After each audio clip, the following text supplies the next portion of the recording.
महाभारत याद करो, महाभारत याद करो। द्रौपदी का चीरहरण हो गया, दुशासन ने वहां चीरहरण किया, हस्तिनापुर में हालत खराब हो गई और वापस इंद्रप्रस्थ आके दरवाजे बंद कर लिए। एक भी पांडव से दरवाजा नहीं खुला। अर्जुन ने बोला सिर्फ माधव ही खोल सकते हैं और कोई खोल नहीं पाएगा। माधव जैसे एंटर किए, द्रौपदी बोलती है माधव चले जाओ, गोविंद चले जाओ, मैं अपवित्र हो गई। उसकी ज्वाला इतनी जल रही थी जैसे संसार को जला देवे।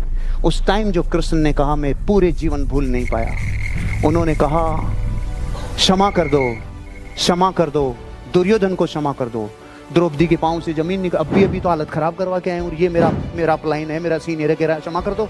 अपने संयम को मत छोड़ो द्रौपदी, उसको क्षमा कर दो। अब द्रौपदी प्रश्न कर रही है क्या कह रहे हो गोविंद, क्यों क्षमा कर दूं? क्योंकि जो तुम्हारे भीतर जल रहा है वो सिर्फ इसलिए जल रहा है कि तुम्हारा अपमान हुआ।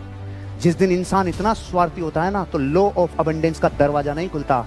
अब जो गोविंद ने अगली लाइन बोली, पहले लचीलापन दिखाया, उसे क्षमा कर दो। और अब याद करो कि जो महासम्राट की पत्नी है, जो साम्राज्ञी है, चक्रवर्ती, अगर उसके साथ दुर्योधन ने यह किया है तो पूरे आर्यावर्त की स्त्रियों के साथ वो कल मुए क्या करेंगे, तुम्हें इसकी खबर है? ओ, पहले क्या बोला? माफ कर दो, क्षमा कर दो। अब क्या बोल रहे हैं? अपने क्रोध को, अपने जीवन की ज्वाला को जो खुद के स्वार्थ से जल रहा है, एक विचार करो, अगर तुमने इस चक्कर में अपना जीवन बर्बाद कर लिया तो आर्यावर्त की करोड़ों स्त्रियों के साथ वो क्या करेगा? तुम्हें युद्ध करना चाहिए।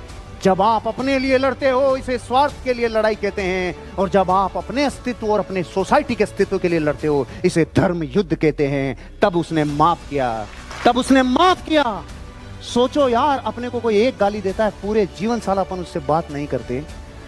उसका चीरहरण होके आया है और वो दुर्योधन को क्षमा कर रही है और फिर कहती है जिस दुशासन ने मानव जाति का सबसे बड़ा पाप किया है, उसकी छाती के लहू से मेरे केश धोंगे। ये कौन सा लचीलापन है रे? अभी भी माफ किया, अभी, क्योंकि नहीं तो वो और करोड़ों स्त्रियों के साथ ये करेगा। दोनों में फर्क है रे, फर्क है।